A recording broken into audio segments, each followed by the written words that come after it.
kauban kay pwede ra magsanag the cross. Yes, Father God, Ikaw ang hari sa tanang hari o sa tanang Diyos. Ikaw ang Diyos na gamhanan o Ikaw ang Diyos na matulud-anon. Salamat sa imuhang ihatag na panahon karon. Salamat sa nadayon na sa amo ang pag-report karon although virtual ra. Salamat sa guidance, Lord, na kumpleto mi o Lord giyahi mi sa amo ang pag-report karon, Lord God, na ma-deliver na mo karong among message, Lord God. Sa dinamay Amen.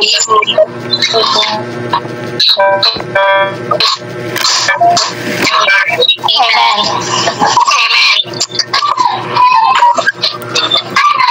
Magandang hapon sa ating lahat. Kami pala ang Group 2 na ngayon ang tatalakayin namin ay ang komunikasyon at ang proseso nito. So bago ako magpapatuloy kung ano ito, magbibigay ako ng recap. Alam nyo na kung ano ang komunikasyon. Ano ang dalawang uri ng komunikasyon. Ito ay verbal o di-verbal. Ang mga anyo ng komunikasyon, natalakay ito kahapon at alam ko nga may ideya na kayo kung ano ito. Ito mga anyo ng komunikasyon di-verbal. Ito ay ito ay mga kinetics or proximetics at iba pa. Ngayon ay tatalakayin naman natin ang komunikasyon at ang mga proseso nito. So, ang komunikasyon ay proseso ng pagpapadala at pag-unawa ng impormasyon o mensahe mula sa isang tao patungo sa iba. Binubuo ito ng tatlong pangunahing sangkap. So, ang komunikasyon ay ang pangunahing layunin talaga ng komunikasyon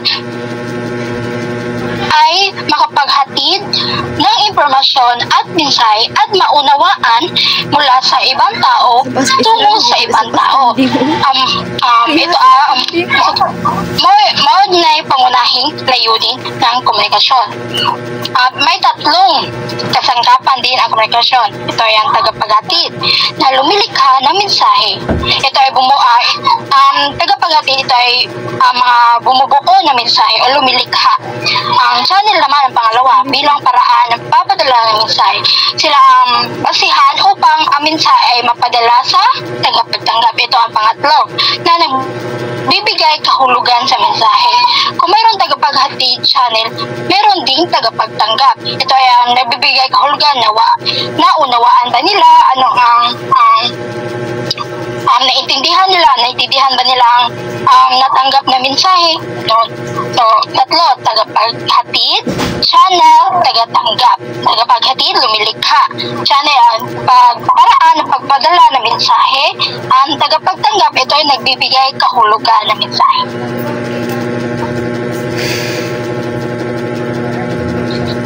May dalawang bahagi rin ang komunikasyon. Ang encoding na pagbuo ng mensahe at decoding na pagkakahulugan sa mensahe. Alam kong may kaalaman na kayo kung ano ang encoding at decoding dahil naririnig natin ito at nakikita naririnig meron na tayong kaalaman. Ang encoding ay ang pagbuo ng mensahe. Ito ay lumilikha. Decoding ang pagkakahulugan ng mensahe. Layunin ng komunikasyon ay may parating at maunawaan ang impormasyon o mensahe ng wasto. Gaya ng sabi ko kanina, ang layunin talaga ng komunikasyon upang mapahatid, maghatid ng impormasyon, mensahe tungo sa isang tao mula sa isang tao tungo sa ibang tao. Ito ang sample, modelo ng komunikasyon. Merong tagapaghatid, ideya, mensahe, encode, transmission, signal, tumatanggap, decode, tagapagtanggap, kahulugan, tugon, feedback. At malalaman natin ito ng lubusan mamaya dahil babahagi ito ng aking kasamahan, ang aking membro. Malalaman natin yan ng kung ano talaga ang tagapaghatid, mensahe, transmission, tumatanggap, tagapagtanggap, tugon. Alam nyo ano ang tagapaghatid. Tagapaghatid ay ito ay siya nagbibigay impormasyon o lumilikha. Mensahe, ito ang ano ang dapat impormasyon at malalaman natin yan ng lubusan mamaya.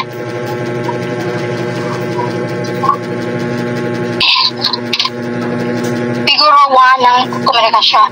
Ang komunikasyon ay naglalaman ng pagtugon o feedback cycle na mahalaga upang maunawaan ng tagapaghatid ng mensahe kung angko ba ang naging pagtanggap ng tagapagtanggap. So, ang komunikasyon talaga ay kailangan ito ng tugon dahil dito malalaman ng tagapaghatid na nauunawaan ng tagapagtanggap ang binigay niyang mensahe o impormasyon na galing sa tagapaghatid. So,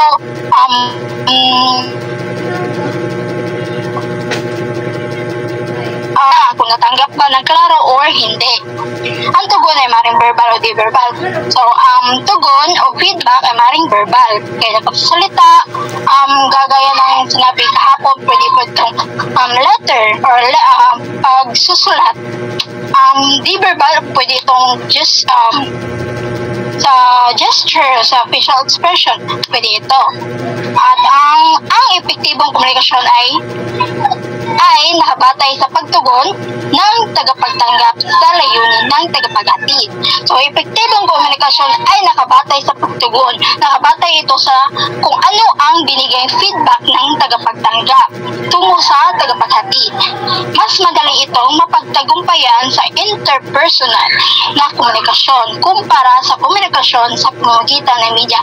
Bakit? Dahil ang interpersonal is nakikita mo yung tao, nakakausap mo, nakikita mo naiintindihan ba nila, nakikita mo nalilito ba sila. Kumpara sa media kasi is may negatibo din dahil hindi mo alam kung natanggap ba nila ang mensahe na gusto mong parating. Kagaya nito, hindi mo alam kung nagigets o naintindihan ba nila ang gipahatid nako para ninyo na kay what if wala signal, walang internet, ganun. Mas mapagtagumpay sa interpersonal kaysa sa media. So, yun ang modelo ng komunikasyon. Bago po magtuloy ng komunikasyon, ang tatlong kasangkapan ng komunikasyon ay tagapaghatid, channel, at tagapagtanggap. Tagapaghatid ang lumilikha ng mensahe, channel, paraan ng pagpapadala ng mensahe, tagapagtanggap ang nagbibigay kahulugan ng mensahe na nauunaan ba o hindi. At may dalawang mahalagang bahagi din ang komunikasyon. Ito ay encoding at decoding. At ngayon, dadako naman tayo sa elemento ng komunikasyon. Malalaman natin yan kay Binibining Sharif. Salamat po.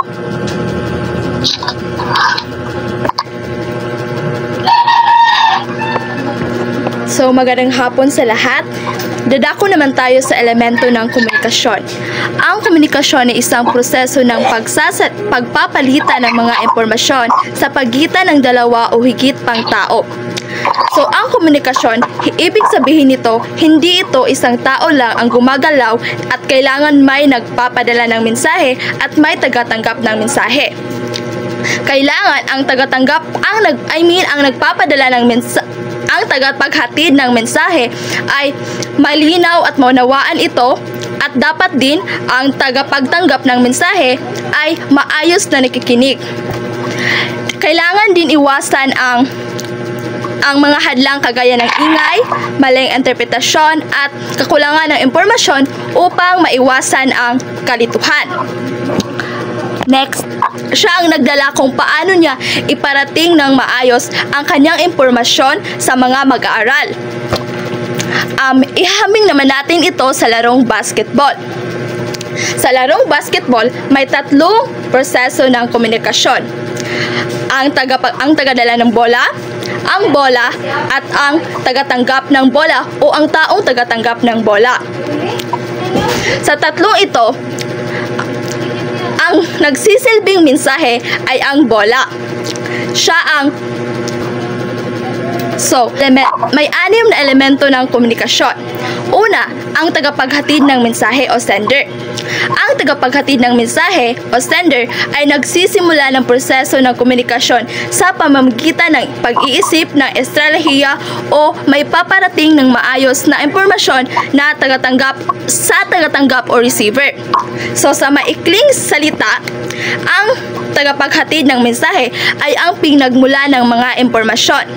Siya rin ang unang proseso ng komunikasyon. Kailangang malinaw at maayos ang kanyang mensahe upang ito ay maihatid ng tagapagtanggap. Ito ay maipahatid ng maayos sa tagapagtanggap ng mensahe. Halimbawa, isang guro na nagbigay ng anunsyo sa klase.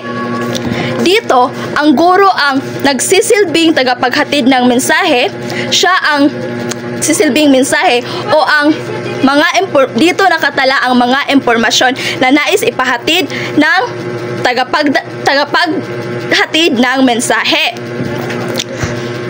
So, kailangang maayos ang paghatid ng mensahe upang maunawaan ito ng tagatanggap ng mensahe. Pangalawa, ang tagatanggap ng mensahe.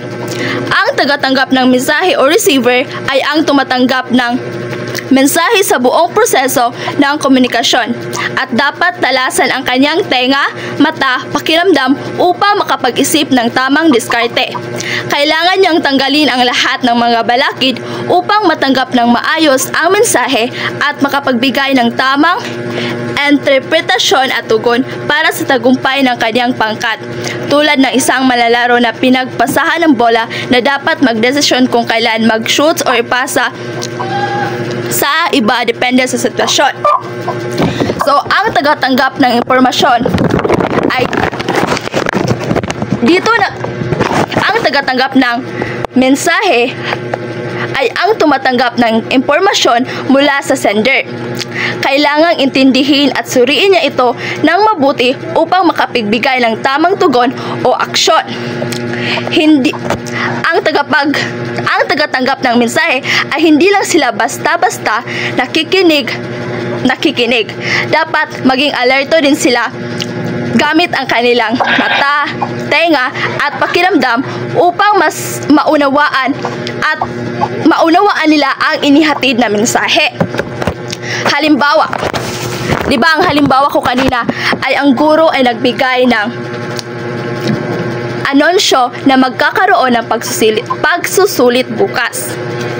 Ang tugon ng dahil nakikinig ng maayos ang mga mag-aaral, ang tugon nila ay nag-aral sila sa kanilang bahay at inihanda ang sarili para sa pagsusulit bukas. So, sa tagapagtanggap ng mensahe, kailangan nilang suriin ng mabuti ang mga impormasyon na ibinigay ng tagapaghatid ng mensahe upang hindi sila magkamali at upang sila ay magkaunawaan.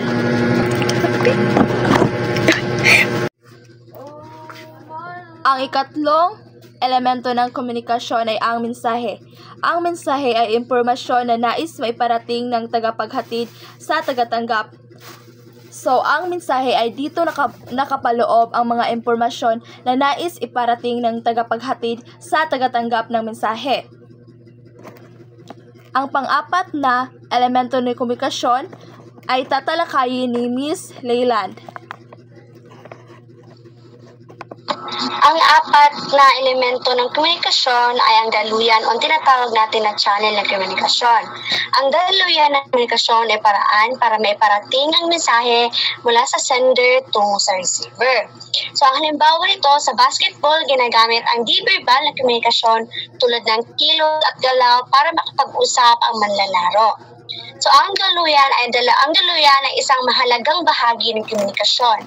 Ito ang medium o paraan kung paano na ipapasa ang mensahe mula sa sender tungo sa tagapagtanggap ng mensahe.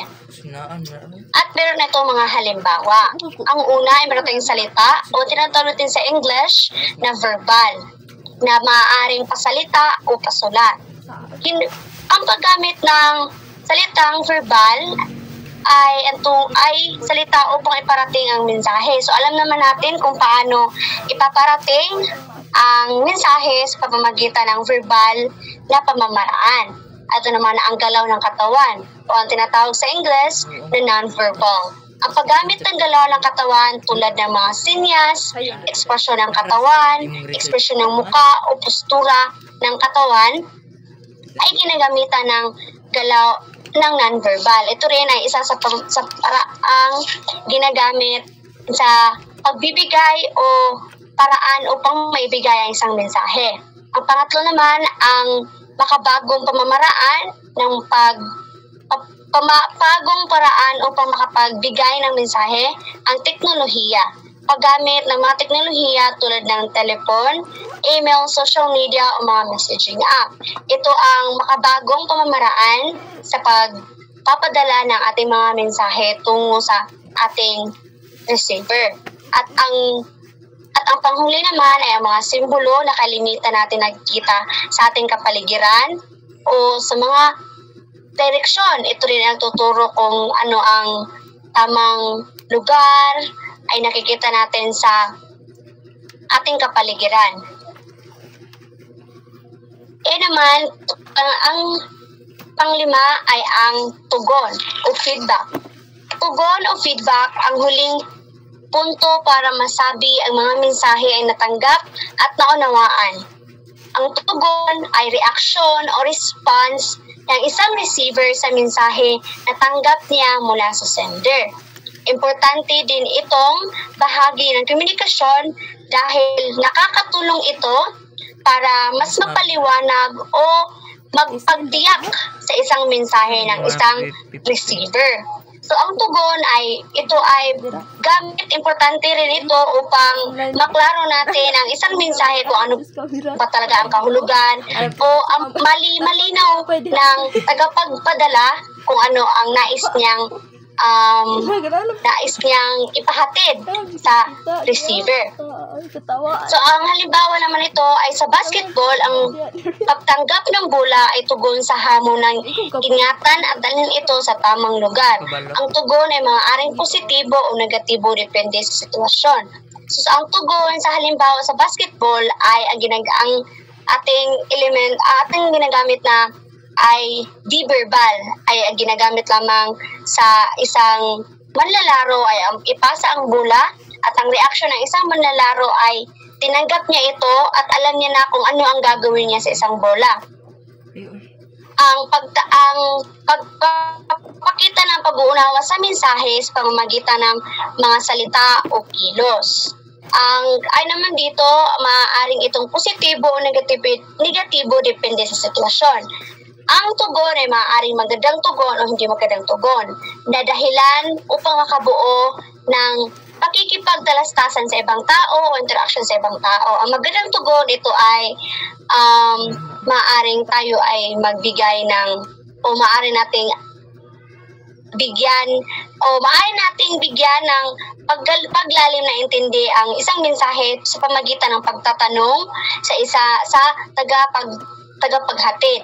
At ang hindi naman magandang tugon ay maaari ito makapagbuo ng hindi pagkakaunawaan o alitan sa pagitan ng tagapagpadala at tagapagtanggap ng mensahe. Yun lamang po. Salamat.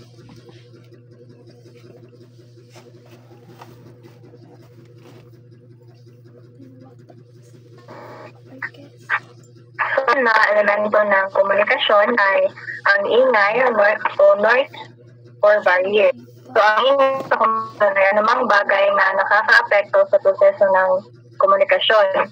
May dalawang uri ng ingay. Ang internal ay gaya ng kaba o masamang pakiramdam ng sender o receiver. At ang external naman ay ang ingay mula sa kalaban o mga nanonood. Ang naingay na ito ay nakaka-focus ng mga basketball. Hindi naman tukoy sa mga narinig natin, ito ay malinaw na komunikasyon. Halimbawa ng internal na ingay ay kung ang lalaro maaari kang magkamali sa pagpasa o di kaya ay hindi focus ng maayos sa kanyang laro. At ang halimbawa naman ng external na ingay ay kapag sumobra naman sa ingay ang mga manonood, kaya ay sobrang ingay ng kanyang kapatid, ang mawawala sa konsentrasyon ang mga manlalaro. Yun naman po at salamat.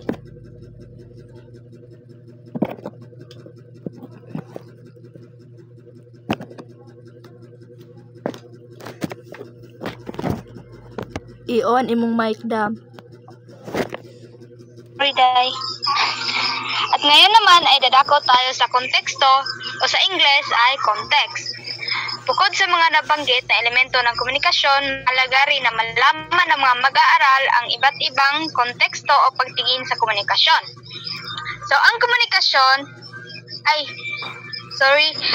konteksto ay ang tumutukoy sa kabuuang kalagayan, sitwasyon o mga salik na nakapaligid sa isang pangyayari, pahayag o kilos na nagbibigay ng tamang kahulugan.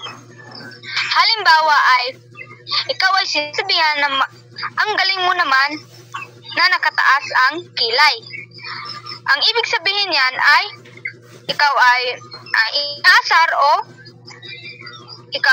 ito ay sarkastiko. Kung sinasabihan ka naman na ang galing mo naman na nakangiti ay ang ibig sabihin nun ay ikaw ay pinupuri. So, ang tono ng pananalita at lugar kung saan naganap ang pangyayari at sitwasyon ang nagbibigay ng kahulugan. Sa madaling sabi, ang konteksto ay nagpapalinaw at nagbibigay ng kahulugan sa anumang mensahe sa pangyayari dahil kung wala ito ay maaaring ma-misinterpret o mali ang pagkakaunawa. Sinodam. Ang pisikal naman ay una ay ang pisikal. Ang pisikal ay ito ay ang aktual na lugar, oras o kondisyon ng kapaligiran kung saan nagaganap ang isang pangyayari, usapan o komunikasyon. Halimbawa ay home court advantage. Ito ay tumutukoy sa kaalamang nararanasan ng isang kupunan kapag sila ay naglalaro sa sariling court o home venue. Mas komportable sila sa home court advantage dahil familiar sila sa lugar, alam nila ang sukat ng court, tunog ng bola at posisyon ng ring or ang ilaw. May mga porta din sila o marami o naroroon ang kanilang pamilya. Yun lamang po.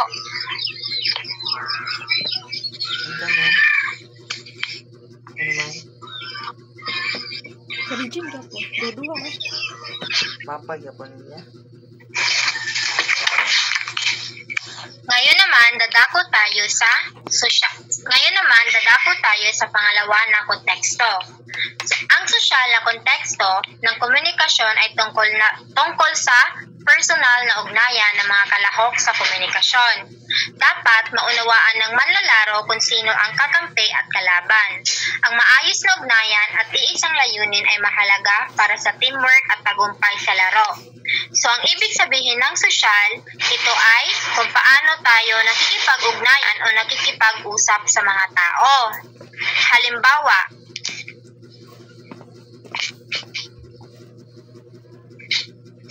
Halimbawa, sa isang team, kailangan malinaw kung sino ang kalaban. Dapat maganda ang samahan at may iisang layunin para magtagumpay. So, bago tayo maglaro, ay kailangan muna natin makipag-ugnayan o makipag-usap para makipag-usap sa ating mga kasamahan para malaman natin kung sino ang ating mga kakampi. At para din, may set natin ang goal na kung muduwa ta kay dapat kanang magtagumpay jud gani sa laro. And then ang pangalawa, iba ang paraan ng pagsasalita mo sa guro kumpara sa kaibigan. Mas formal ka sa guro, 'di ba? Alam naman natin na kapag kausap natin ay ating mga kaibigan ay masyado tayong mga maiingay o makukulit. Habang kapag nakikipag-ugnayan tayo o nakikipag-komunikasyon sa ating guro ay masyado tayong formal. So uulitin ko, ang sosyal ito ay tungkol sa kung paano tayo nakikipag-ugnayan o nakikipag-usap sa mga tao. At ang pangatlo naman, ito ay kultural. Ang kultural na konteksto ng komunikasyon ay tumutukoy sa prinsipyo at paniniwala ng isang pangkat. So, ang ibig sabihin ng kultural, ito ay tungkol sa prinsipyo at paniniwala ng tao. So, alam nating lahat na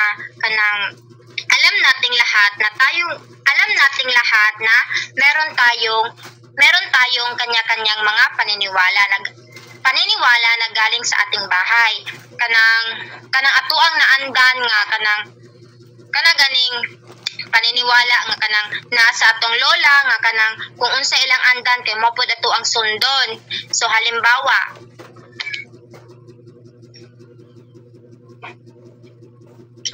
una, may mga basketball team na naniniwala sa fair play o malinis na laro. Pero may iba rin na gustong manalo kahit mandaya o gumamit ng hindi magandang paraan. So dito sa kabilang grupo, ayon sa kanilang paniniwala, ay gusto nila manalo kahit ito ay galing sa daya. Habang sa kabilang grupo naman, gusto nilang maglaro na malinis at kung ano ang resulta ay tatanggapin nila. So dito makikita natin na sa bawat pangkat ay meron silang kanya-kanyang mga paniniwala o prinsipyo para sa kanilang kung paano sila maglaro. Pangalawa, ang tradisyon ng North Korea ay kapag kasal na ay hindi madadala ang apelyido ng lalaki. So, alam natin hindi ba na kapag dito sa Pinas, kapag kinasal ang babae at lalaki ay automatic na ang apelyido sa lalaki ay mapupunta sa babae. Lalaki ay hindi pala madadala ang apelyido ng lalaki. So diha dapita kay dapat natin silang igalang kung ano ang kanilang paniniwala sa kanilang mga lugar. So, uulitin ko, ang kultural ito ay tungkol sa prinsipyo at paniniwala ng isang tao. At yun lamang po. Maraming salamat.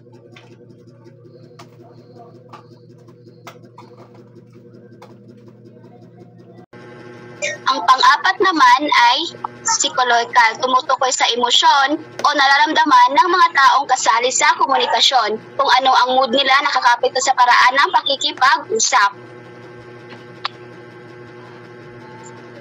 Panglima, ang historical ay tumutukoy sa mga karanasan sa nakaraan na nakakaapekto sa kasalukuyang komunikasyon. At doon nagtatapos ang aming pag-uulat sa pangkat 2. Sa ulitin, ang komunikasyon, ang layunin talaga ng komunikasyon ay makapaghatid ng impormasyon o mensahe at maunawaan ito mula sa isang tao tungo sa ibang tao.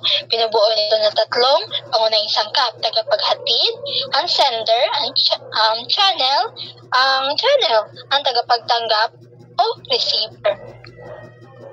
May dalawang mahalagang bahagi rin ng komunikasyon: ang encoding ng pagbuo ng mensahe, decoding ang pagpagkahulugan sa mensahe. Modelo ng komunikasyon: tagapaghatid, mensahe, transmission, tumatanggap, tagapagtanggap at tugon.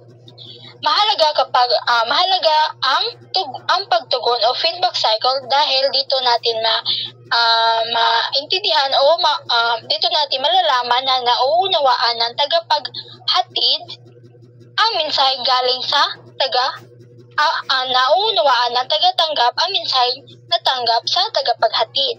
Pwede itong verbal o di-verbal. At mas madali ito kapag interpersonal kaysa sa media. Dahil ang interpersonal is nakikita mo yung tao o naiintindihan ba nila o natanggap ba nila. Ang sa media is may negatibo ito.